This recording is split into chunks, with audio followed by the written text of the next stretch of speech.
आज हम आपको एक ऐसे व्यक्ति के बारे में बताने जा रहे हैं जिसके पास ज्यादा समय नहीं है और उनके बारे में आपको जानना बहुत ज्यादा जरूरी है, क्योंकि हमारे भारत में ऐसे बहुत कम हीरे बचे हैं जिनको इतनी पॉपुलैरिटी नहीं मिल पाती, उतना फेम नहीं मिल पाता, इतना सोशल मीडिया पर नहीं आ पाते और ऐसे ही किसी कोने में छिपे रह जाते हैं। इसलिए ये वीडियो बहुत खास होने वाला है और इसे स्किप मत करना, क्योंकि इस वीडियो में आपको समझाऊंगा कि कैसे एक संत हैं जो हमारे वेदों उपनिषदों के कॉन्सेप्ट्स को, दर्शन शास्त्र के कॉन्सेप्ट को इतना सरल तरीके से हमारे सामने प्रस्तुत करते हैं कि आपको 1% भी उसमें कोई संशय नहीं रहेगा।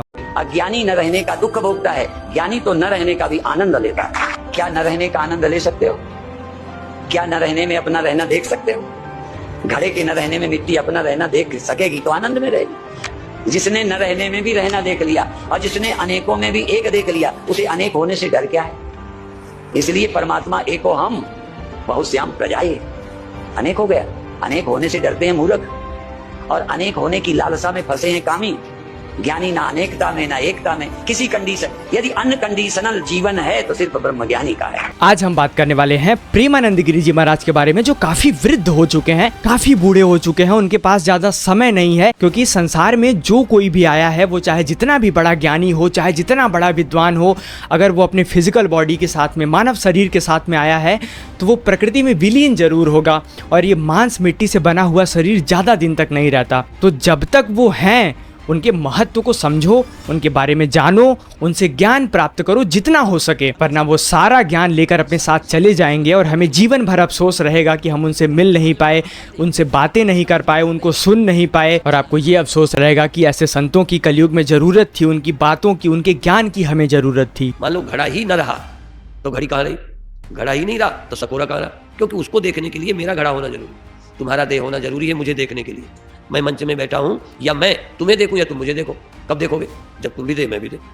तुम अपना देह छोड़ दो फिर मुझे देखो, नहीं तो आंखें ही छोड़ दो जरा फिर देखो मुझे।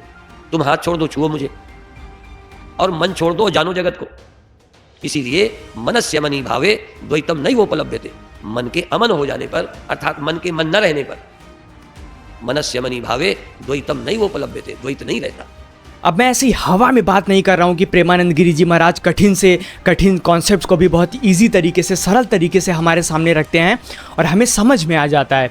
मैं आपके सामने 5 ऐसे प्रश्न लेकर आया हूँ जिसका उत्तर समझने के लिए लोगों को सालों लग जाते हैं, फिर भी चीज़ें समझ में नहीं आती। उन सभी प्रश्नों का उत्तर हम प्रेमानंद गिरी जी महाराज से सुनेंगे और आप देखेंगे कि कैसे वो समझाते हैं, उनका समझाने का अप्रोच क्या है, तरीका क्या है। लेकिन उससे पहले हम उनके जीवन के बारे में थोड़ा जान लेते हैं। कहते हैं कि जब वो 13 से 15 साल के बीच में थे तब उन्होंने संन्यास ग्रहण कर लिया था और बचपन से ही उनका धार्मिक माहौल रहा था। तो सनातन धर्म की सारी पुस्तकों को वो पढ़ चुके थे। उनका सारा झुकाव दर्शन की तरफ था, फिलॉसफी की तरफ, वेदांत की तरफ रहा है। और उनके नाम की बात करें तो उनका पूरा नाम है परमहंस आचार्य महामंडलेश्वर स्वामी श्री प्रेमानंद गिरी जी महाराज। आपने ध्यान दिया होगा कि उनके नाम में महामंडलेश्वर आ रहा है। अब ये महामंडलेश्वर क्या है और ये उपाधि कैसे दी जाती है, इसे बहुत सरल तरीके से समझते हैं। आपको पता होगा कि भारत में बहुत सारे ऐसे अखाड़े हैं जो धर्म का कार्य करते हैं, सनातन धर्म के अलग अलग कॉन्सेप्ट्स को हमें समझाते हैं। तो ये महामंडलेश्वर शब्द 2 भागों से मिलकर बना हुआ है।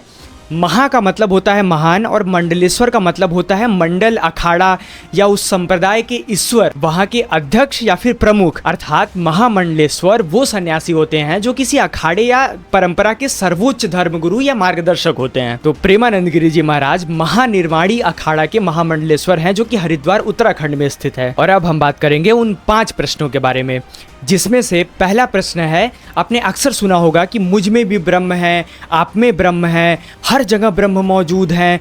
तो वो ब्रह्म है कहाँ? हमारे अंदर। जैसे एक घड़ा मिट्टी से बना है तो मिट्टी उसमें दिखाई देती है, लोहे से बनी हुई वस्तु में लोहा दिखाई देता है, प्लास्टिक से बनी हुई वस्तुओं में हमें प्लास्टिक दिखाई देता है। तो हमारे अंदर अगर ब्रह्म है तो वो हमें दिख कहाँ रहे हैं?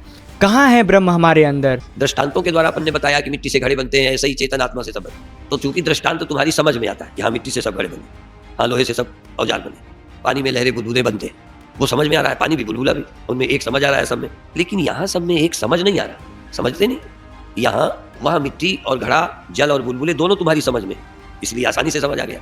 यहाँ ये जो दिखाई देता है ये तो समझ में आ रहा है, लेकिन इनमें एक क्या है उसका नाम सुन लेते हैं। ब्रह्म है, शिव है सब में, राम है सब में राम समाया।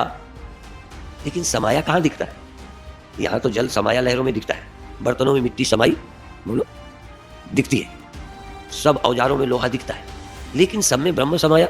सब तो दिखता है, न ब्रह्म दिखे न समाया दिखे। और जो तुमको मान लो दिखते भी हैं राम, तो राम खुद ही पैदा हुए दिखते हैं, राम समाये नहीं दिखते। कहाँ लगता है राम सब में समाया है? जैसे जल को लहरों में समाया तुमने देखा, औजारों में लोहा समाया देखा, सचमुच बताओ तुमको सब में राम समाया दिखता है? सब तो दिखता है, राम नहीं दिखता ना समाया दिखता है। और जो कहो हाँ में राम दिखता है, तो दिखने वाला समाया नहीं, दिखने वाला राम कहाँ समाया है? वो तो एक जगह है। दिखने वाले स्वामी परमानंद कहाँ सब में समाये? और मान भी लूं कि मैं सब में समाया हूँ, मैं ही ब्रह्म हूँ, ऐसे मैं को तुमने देखा जो सब में मैं समाया हूँ।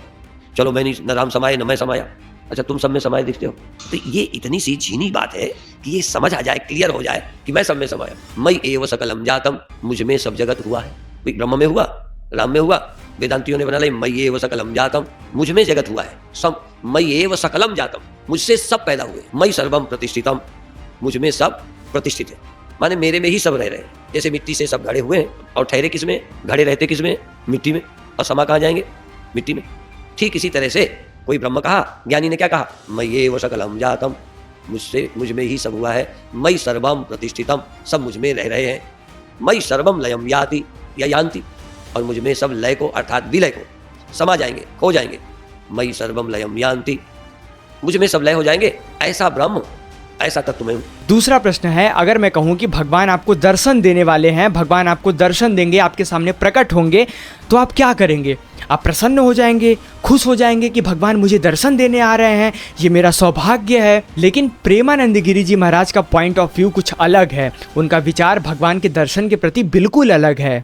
यदि भगवान भी कहें कि हम आपको दर्शन देना चाहते हैं, तो हम कहेंगे धन्यवाद, बधाई आपको, पर आपके दर्शन की जरूरत नहीं है। क्यों? क्योंकि आप जो रूप दिखाते हैं वो माया का है। आपका असली रूप दिखाई देता नहीं, असली रूप से सब कुछ देखा जाता है, इसलिए आपकी आवश्यकता नहीं है। किसी बुद्धू आदमी को दर्शन दीजिए, क्योंकि वही तुम्हारे दर्शन से प्रसन्न होगा।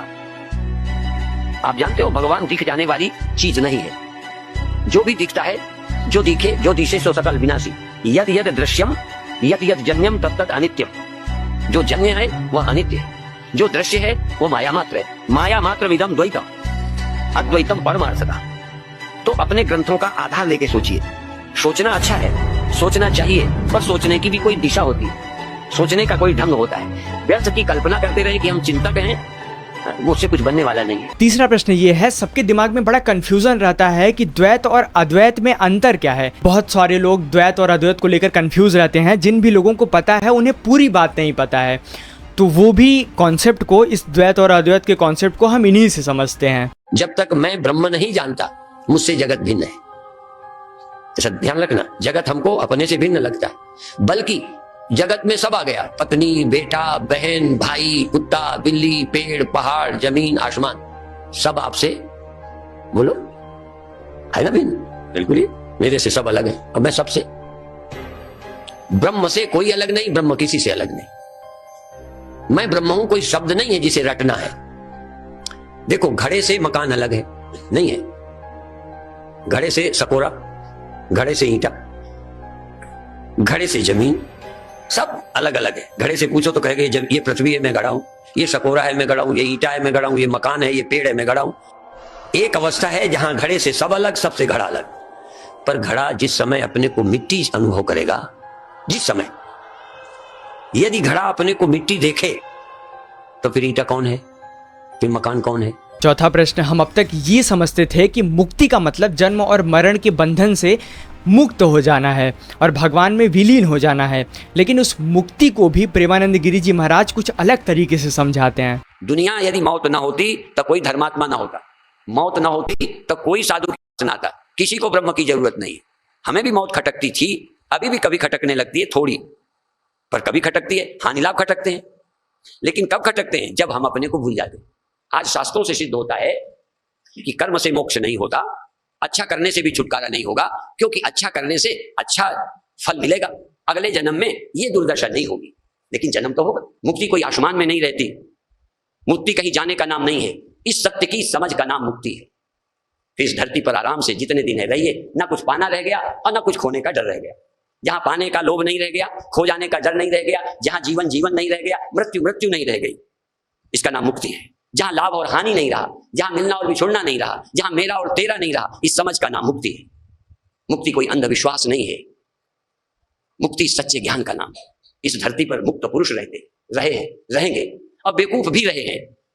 राजे बेवकूफ रहे, अमीर बेवकूफ रहे, बड़े बेवकूफ रहे, और राजा भी साधु क्या रहेंगे जैसे राजा रहे हैं, ऐसे सेठ साहूकार रहे हैं। सन्यासी क्या रहेगा, ऐसे ज्ञानी होके अमीर रहे हैं, राजे रहे हैं, गृहस्थ रहे हैं। जो सन्यासी भी नहीं रहेगा, हो सकता है कई लाल कपड़े में बेवकूफ ना समझ हो, और हो सकता है सफेद कपड़े में भी परम ज्ञानी हो। इस समझ का नाम मुक्ति है। पांचवा और अंतिम प्रश्न है, हम कैसे मान लें कि भगवान ही सब कुछ कर रहे हैं? ये पूरी सृष्टि भगवान चला रहे हैं, एक पत्ता भी अगर हिल रहा है तो वो भगवान की मर्जी से हो रहा है, ये हम कैसे मान लें? ओम भूर्भुवः स्वः तत्सवितुर्वरेण्यं भर्गो देवस्य धीमहि धियो यो नः प्रचोदयात्। जो हमारे मन, इंद्री, बुद्धि को प्रेरित करता है, जगाता है। जागने के बाद तो तुम्हें लगता है हम करते हैं, ठीक है ना, ठीक भी है, इतना लगना बुरा नहीं है। जागे तो लगता है हम ये करेंगे, हम ये करेंगे। चलो, मैं आने के बाद मैं करता हूं, और मैं आने के बाद ये सोच सकता हूं कि वही करवाता है, वही करता है। चलो, पर सोते से जगाता कौन है? सोते समय क्या आप सोचते उठ जाऊं? जब सोचोगे तब उठ चुके होगे, ध्यान रखना। जब गहरी नींद में थे तो अब उठ जाऊं, चला जाऊं, काम करूं, फ्लाइट पकड़नी, ट्रेन पकड़नी, दुकान जाना, पढ़ने जाना, नहाना धोना, ये कब सोचा? जगने के। जागे कैसे? जगाया किसने? हाँ, ये व्यवस्था पीछे इतनी हो जाती है। जगने के बाद फिर मैं आ जाता हूं, जन्मने के बाद मैं आया। जब दुनिया नहीं थी, बनाया किसने? सोचना शुरू करो तो दुख चले जाएंगे, चिंता चली जाएगी। आप थोड़ा सा चिंतन करना शुरू करें तो पता चलेगा कि हम तो यंत्र हैं, निमित्त मात्रम भव शब्दशाची। भारत के ऐसे ही बहुत सारे छुपे हुए संतों के बारे में हम आपको बताते रहेंगे, और सनातन धर्म के ऐसे बहुत सारे कॉन्सेप्ट्स को हम इजी तरीके से आपके सामने एक्सप्लेन करते रहेंगे। तो आप हमारे चैनल को सब्सक्राइब जरूर कर लीजिएगा। महादेव।